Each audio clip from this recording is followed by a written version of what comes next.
Bên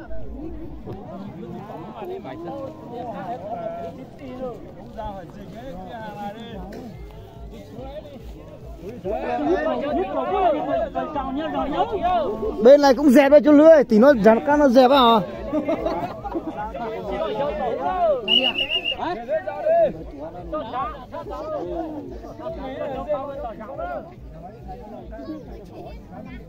Anh giả có sang cái vô. Anh giả nó lọt tới.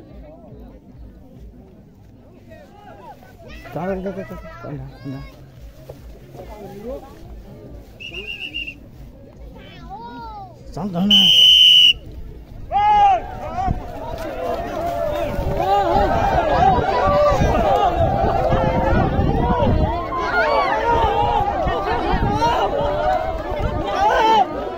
Mà rất dữ dằn không? Ủa.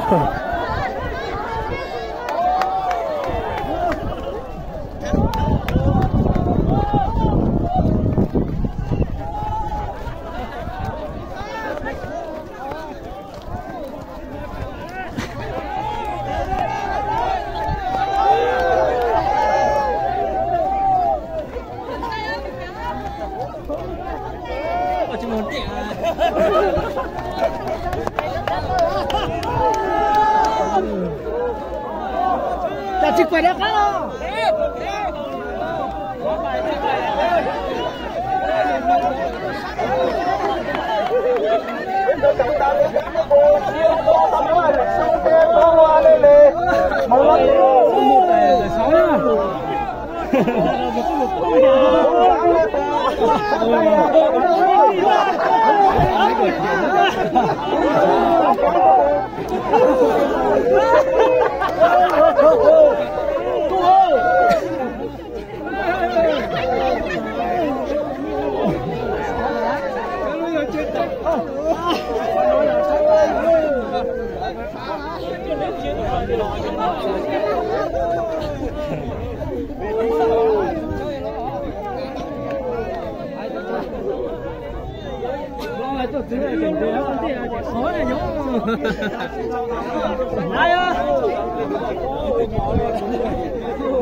Ui, đâu lên được đâu.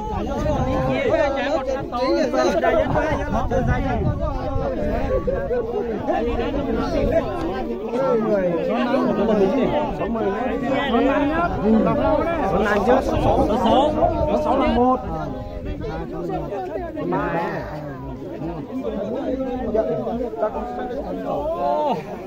Con chết đá đó con.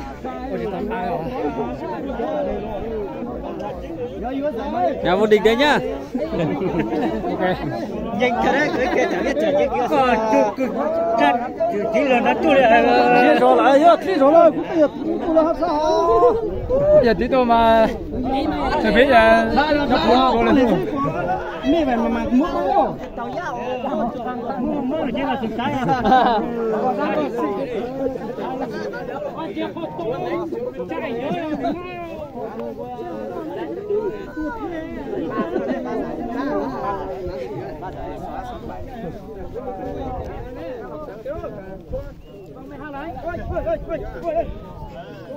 Mua phần thi cho khán giả nhá má. Phần thi khán giả đi cứ lấy quay lại đấy.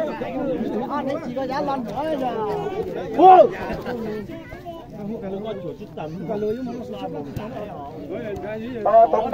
Này tao đi lưới quay nữa. Muốn là con lô nát đi xí rồi quay ít đó.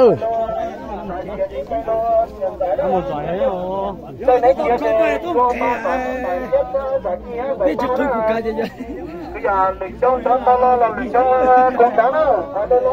Anh bảo lo đó là chú ơi. Hello. Nhớ sau này trong trap. Sáng nhảy tôi đại diện tôi nhận giải đó, lo nhận giải cái sau đó đó.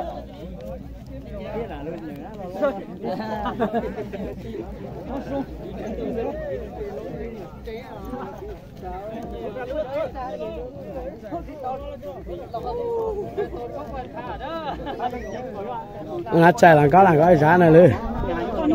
Này.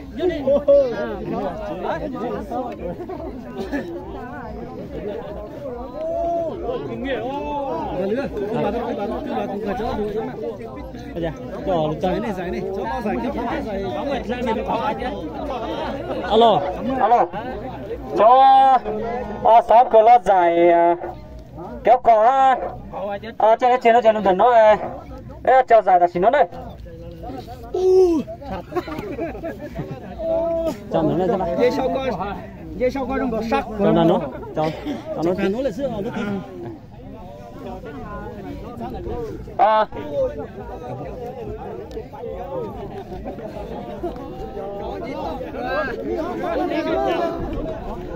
Chủ nhân. Cái này có mỗi giờ trên tay con này.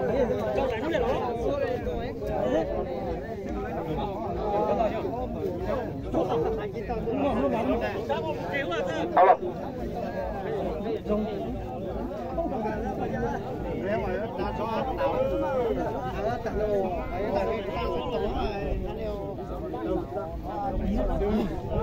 Bây giờ quay tan thôi, có gì chẳng có luôn.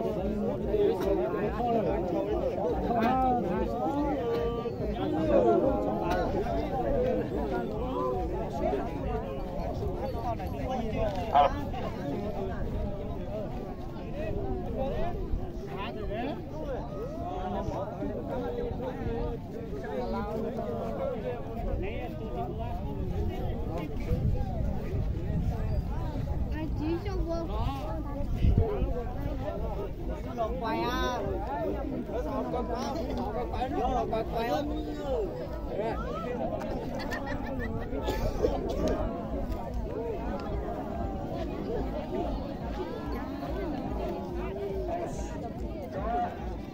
Đổi cơ từ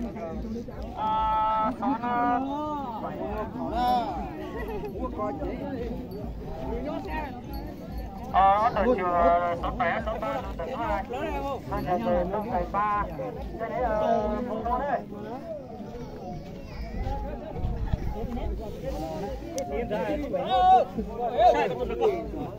Con thấy cái chim á. Chị tao nhỏ chị. Tao nhỏ.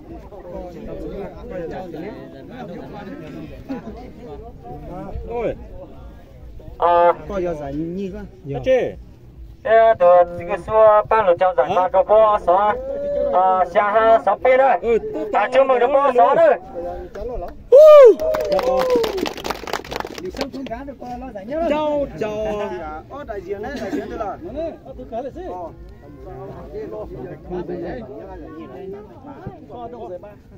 Đồng giải ba.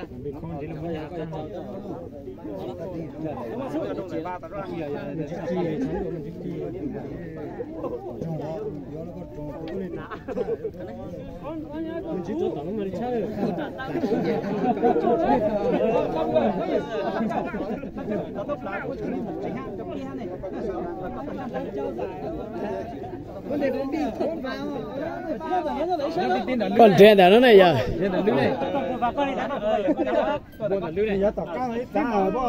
Cả một để chúc mừng cho bó đỡ nữa.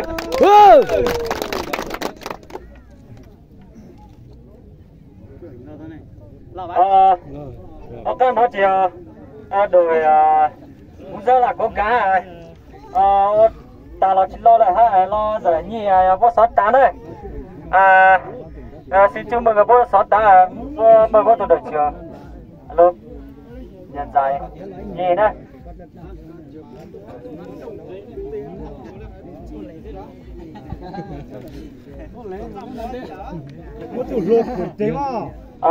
Cái đội đi lọc của ba chồng giải nhì cho bó sót tá.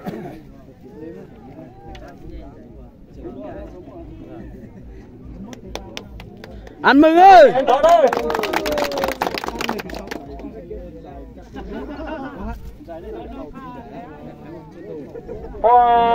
Sáu 10 nhá tử. Tôi để chuyển lừa nhờ. Lê cậu à. Không gì không nhiều có tiền ăn thôi được ơi. Và hắn đây là con lừa con. Và nhớ đây. Đây là đất tiêu chí bộ ba chữ ba chào giải nhất kéo còn nữa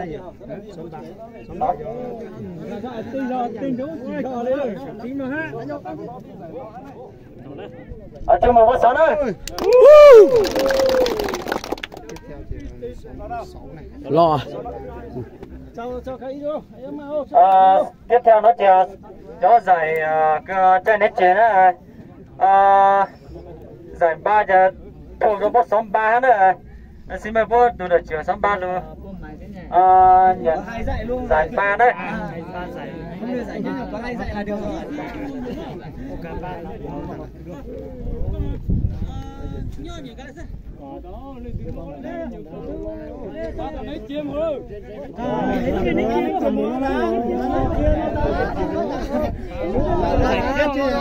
Đang tối mà có thể nó phải đến kia.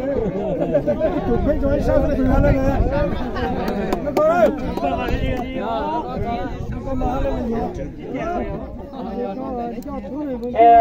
chưa mà là tông đó. Rồi bắt đầu này và nó có sống ba cho nên chế đó. Ở một tiền nó có sống ba đó, chúng mình có sống ba.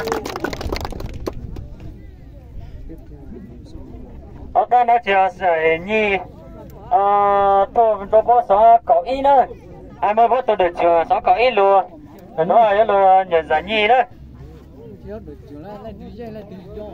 ô cha sợ cõi ra rủ tu lên để lon tia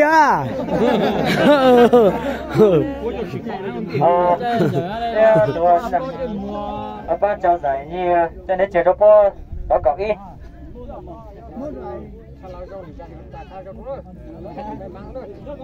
Tí đó được rồi. Ở trong một chỗ sao có ý nữa.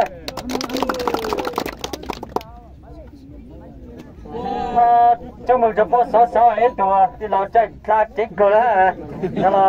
Nó lo biết sao nó cho nó một tỷ giải biết tí nữa. Thì trong một chỗ tự thì nó được ba lần nhận giải đó.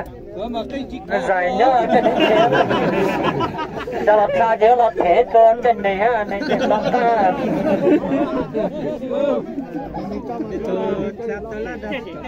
Có kén chỉ lo sau nó giờ con nhớ sau nó. bắt đầu giải nhất rồi Tí đó phía nhập đây.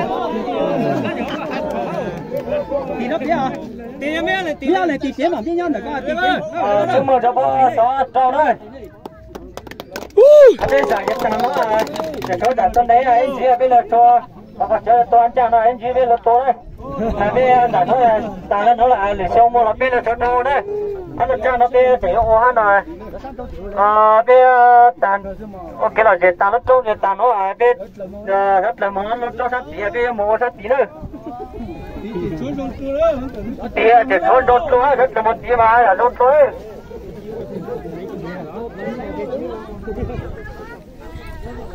nó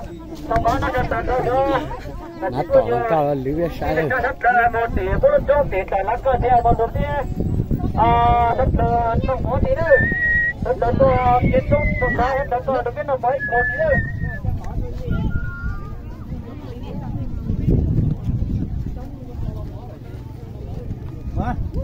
lò rẻ cỡ lên nữa lên từ chỉ tao tua rồi cha tôi nước bia xí nữa ta su nước bia à ôn tao giả nữa chỉ tua thì chơi to lịch sát sâu lên mà cho nó mua nữa Sát xong chỉ lỗ. đây từ chỉ tua này lịch sát sâu này lão ít sâu gì nữa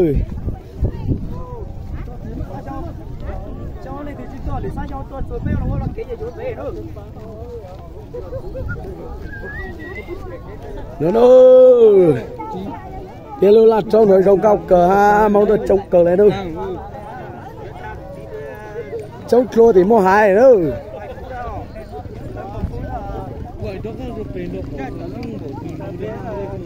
để nói là tỏ ôn đế cũ là cái chỗ tỏ cá trông lên trông ăn nữa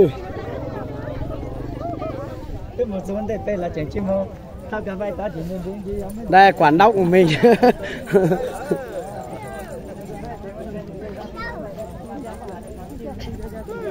im nó phải luôn dạ có bắt sao mà cho kiểm mặt biết không cô đi dâu hết